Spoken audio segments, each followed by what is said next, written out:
It's the final word, T20 World Cup Daily, day 25, World Cup preview night. We're here in Melbourne at Johnny Green's room in Carlton. I'm Adam Collins. He's Jeff Lemon. We've got plenty of our friends with us here, listeners to the podcast and far beyond as well. We're going to be talking about England up against Pakistan, a reprisal of 30 years ago at the cricket ground where 77,000 people saw Pakistan win. A reprisal? If it's a reprisal, that means England are going to win. That's true. They're going to get true. It's going to be the other way. A repeat. Yeah. A reprise? A reprise. There we go. That'll do. Yeah. At the end, I know that because at the end of every musical soundtrack, there's always a reprise.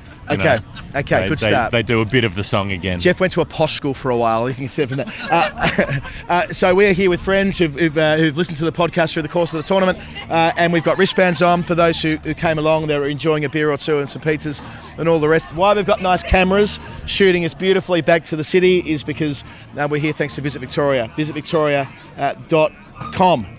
VisitMelbourne.com, better still. Yeah. We've been going around the state during the qualifying stages. We're finally back in our hometown. I've got my flannel shirt back on. We've both got brown jackets on, very much in keeping with the sartorial tastes of the city that we're from, and we're ready to roll. It's nice to be home, Adam. It is nice to be home. We've been everywhere, man. Well, we've been to two other places, Brisbane and Adelaide. Also Geelong. That's in Victoria. That was good. We went to Sydney. Or you didn't go. I went to Sydney. You went to Sydney. But we like the fact that we're back here in Melbourne, because when you're in Melbourne, you feel at home. When you're in Melbourne, things are special. You can see the skyline behind us. If you've never been to Melbourne, maybe you take a train into Flinders Street Station. It's big, it's yellow, you can't miss it. It's got clocks, people meet under them. It's a thing if you're lucky enough to have someone to meet under the clocks. Maybe you get on a tram, maybe you go up Swanston Street, maybe you get off at Melbourne Central, get a deal at Daimaroo, The big clock. The big clock. The big clock. The shot tower. They've got the shot tower where they used to drop the shot off the top of the tower to land in a bucket so that you could then shoot people really slowly. It was the way they used to do things back then. You go to the State Library of Victoria across the road, one of the biggest archival repositories in the world. Not suppositories, repositories. That's where all the protests happen out the front. That's where all of the tours of internationally famous bits of literature come to the State Library of Victoria. Maybe then you walk up Lygon Street. Or then you hit the corner, you hit Trades Hall, you hit the curtain, which I'm not entirely sure whether the curtain's going to be a thing soon. I think the curtain's going to be okay because it's across the road from Trades Hall. Yep.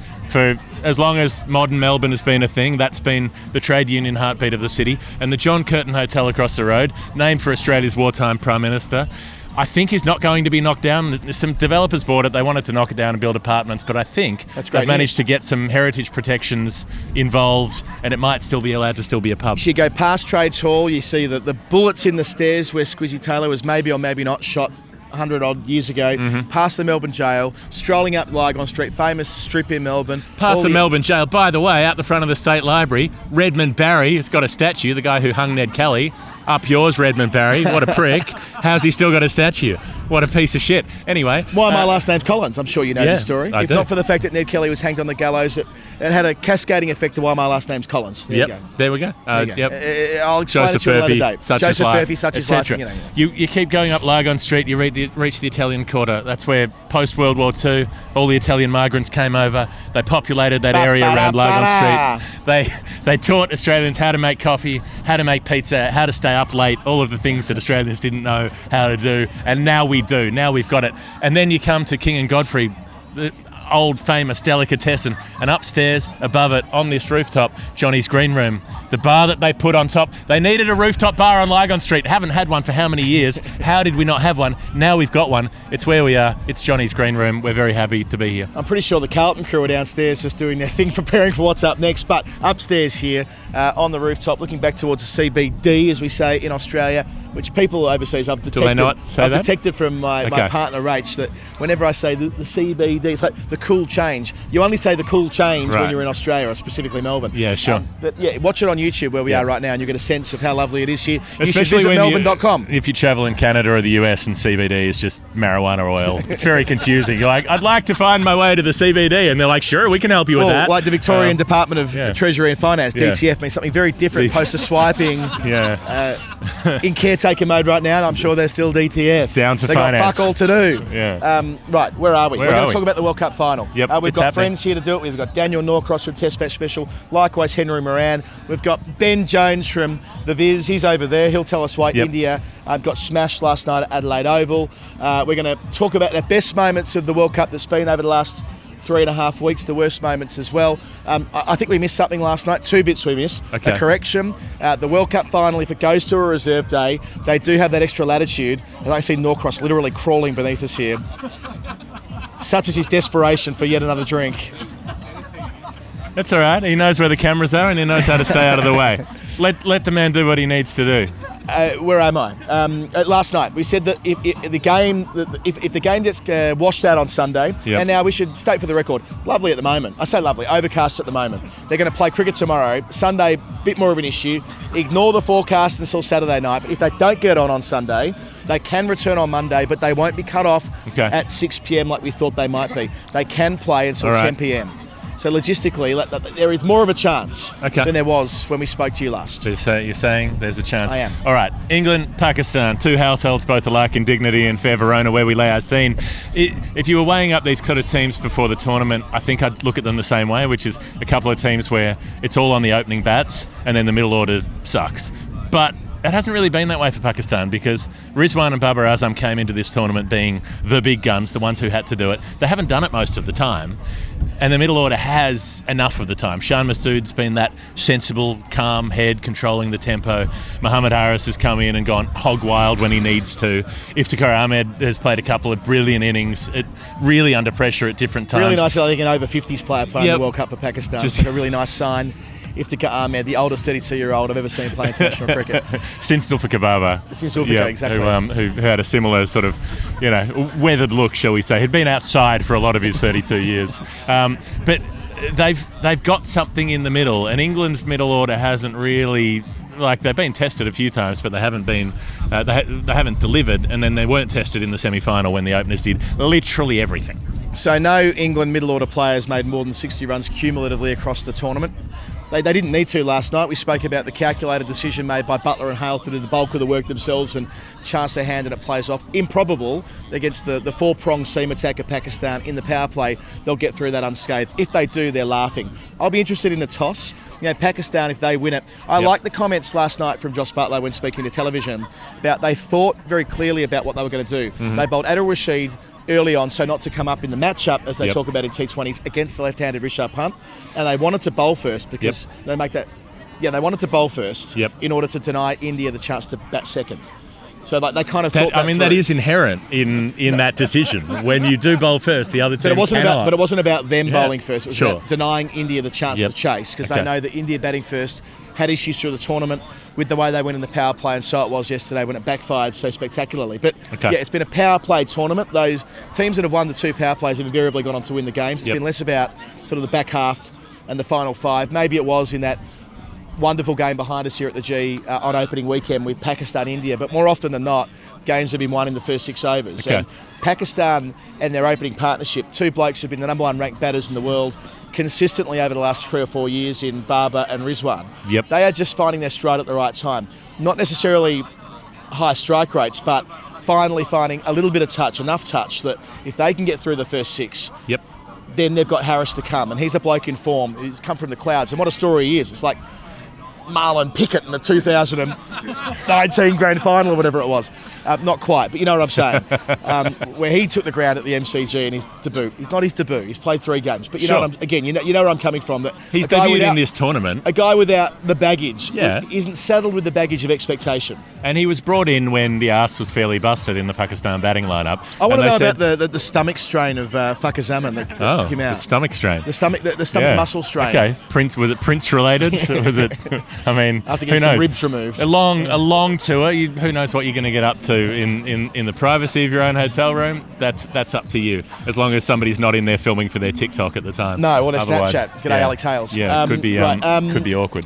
Where are we? So we're going to do best moments of the tournament, worst moments of the tournament. Before we do that, actually, should we ask Ben why India lost? I want to do that first. Ben Jones, hop in here. Come on over here. So Ben Jones is the grand vizier of CricViz. Has all the stats, has all the numbers.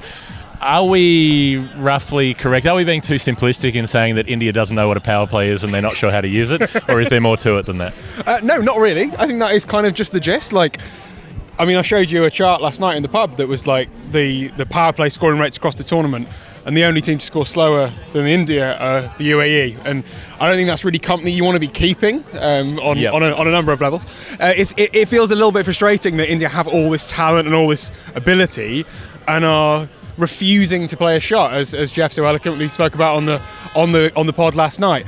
I mean, it felt like... Listened to our pod today. You had a big night too. Yeah, I squeezed it in. I tried to.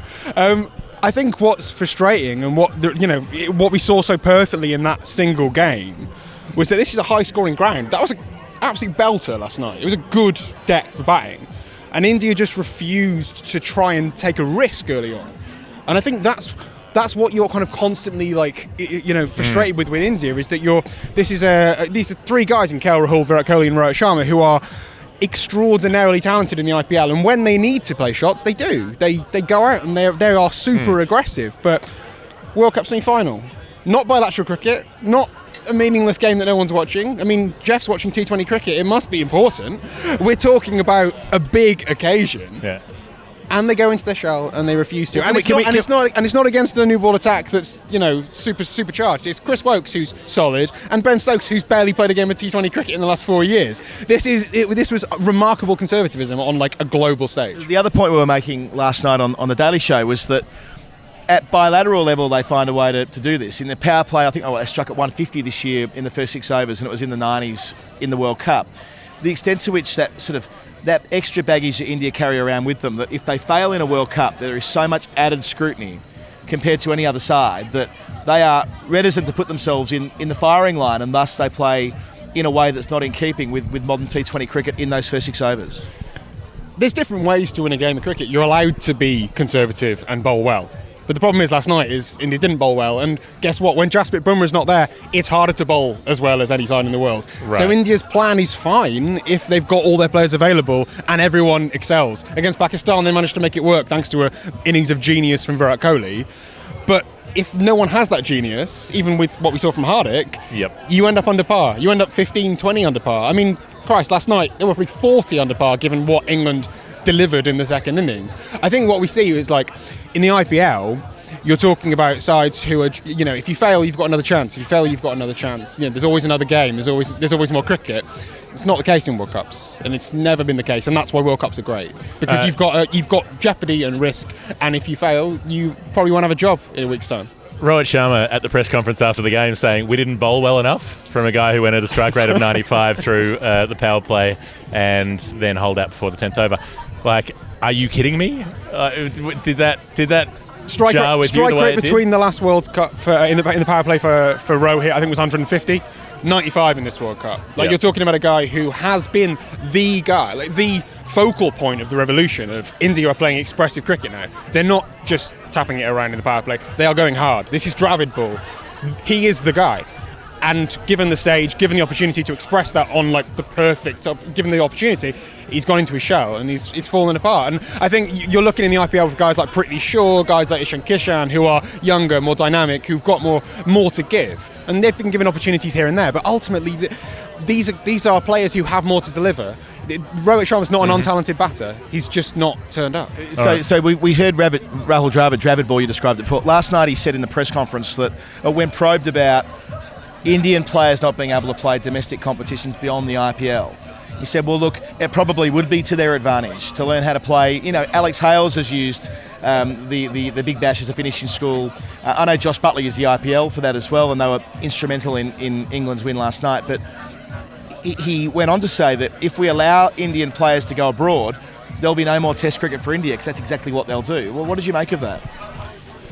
Oh, look, I'm not going to weigh in too heavily on that, Colo, that you've thrown me an absolute hospital pass there. But I would say that I think that in terms of the actual involvement of Indian players overseas, it's something I've consistently said would be beneficial to the Indian T20 side. You'd be a lunatic to suggest otherwise. It doesn't have to be their best 11 players anyway. It can be all of the other players. When they were negotiating things for the 100 over the last couple of years, the things that have been discussed are like Indian under 23 players. So maybe they send like their best and brightest of that generation. So they still get the opportunity to go and have basically their gap year go and have a hit out at Sophia Gardens. Like, that's going to benefit anyone. But I think you're talking. Who goes to Wales on their gap year? If you're going to Wales in your gap year, get your head read. This is the Welsh Fires, Ben Jones here. Yeah, the Welsh Fires. Yeah. Look at the surname, mate. But I think what we're talking about is a structural issue within Indian cricket that, because of the way they've chosen to build their kind of protectionist approach to the IPL, which is neither good nor bad, it simply is, they are now in a situation where their national team will always lack experience overseas compared to other sides. And that is never going to be good.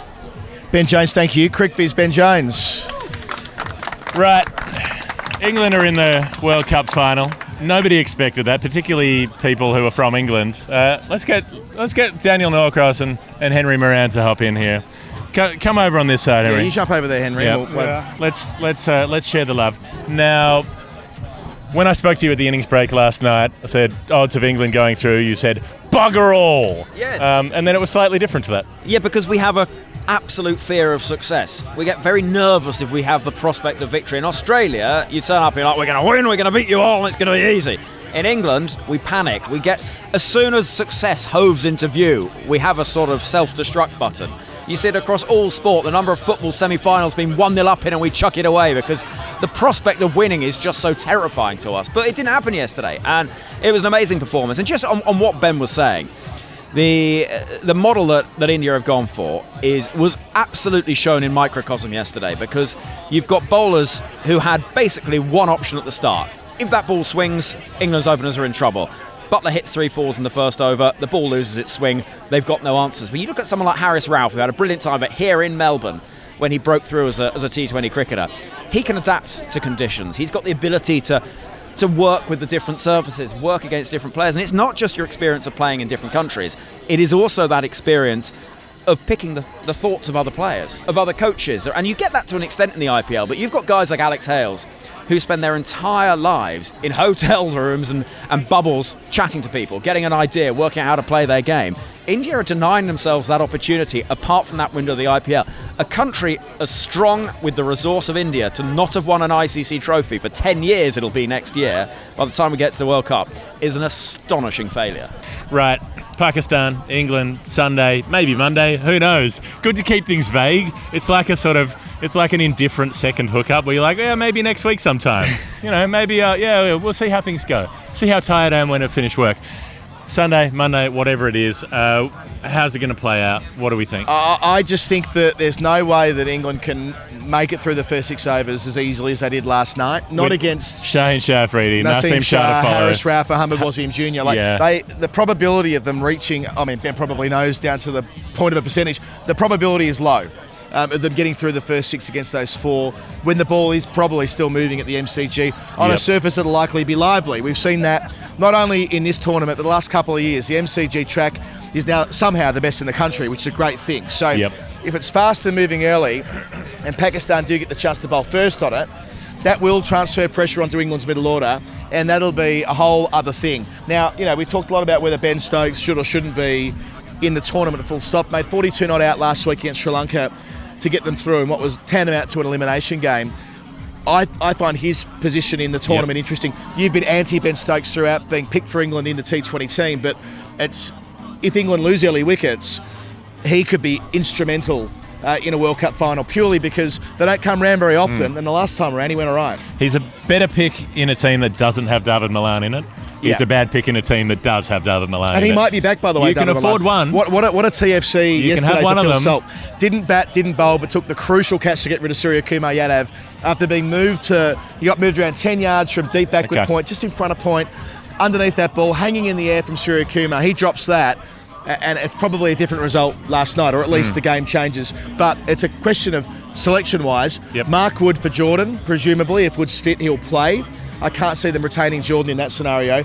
But Malan, with all that experience against Phil Salt... You mean the bowler, not the model, right? True. Okay. Just checking. But if Could be a surprise selection. But if it is Salt and Malan, I don't think it's as clear-cut as if Malan's fit. That Malan's out regardless. I think if he's fit, they'll be tempted to play him because he has got a lot of experience. And you're asking Phil Salt, having never played on this kind of stage at the MCG in front of close to 80,000 people, that's a tough bar to clear. Phil Salt's match fee yesterday deserves to be in the Hall of Fame. Yeah. Now, the tournament as a whole, for me, I feel like in terms of the quality of cricket, it's been great. Yep. The qualifying round was excellent.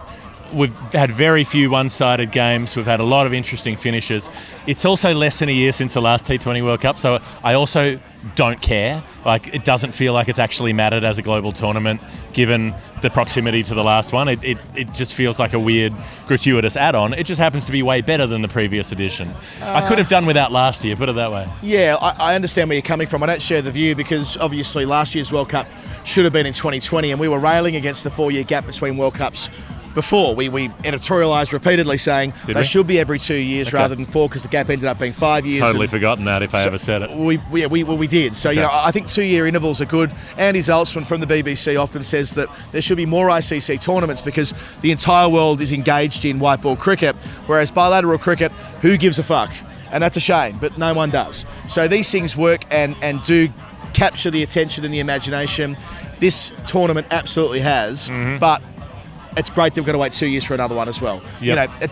That feels right to me. I see your point. It's just, COVID did weird things, and so it did to the T20 schedule. Favourite moments? Junaid Siddiqui Yes. back in the first week at the Cattery at Kardinia Park. There were two moments. On a hat-trick on opening night. Yep. They didn't win the game against the Dutch, but that close finish and that was it a leg before shout. A couple of balls after the hat-trick ball could have gone either way to steal that win. Then hitting the biggest six of the tournament, 109 metres, coming in at number 10. Nearly hit it over the Reg Hickey stand there at Kardinia Park. I think that stands out early on. And a couple of UAE moments too. There was a hat-trick, wasn't there, Mayapan? Kartik Mayapan, and a good hat-trick, dismissed 3 proper players with good deliveries. None of this pump to deep mid-wicket sort of hat-tricks at the end of a game. Wrongans, Wrongans, edges to slip, all the rest of it. So most of our favourite moments were the UAE.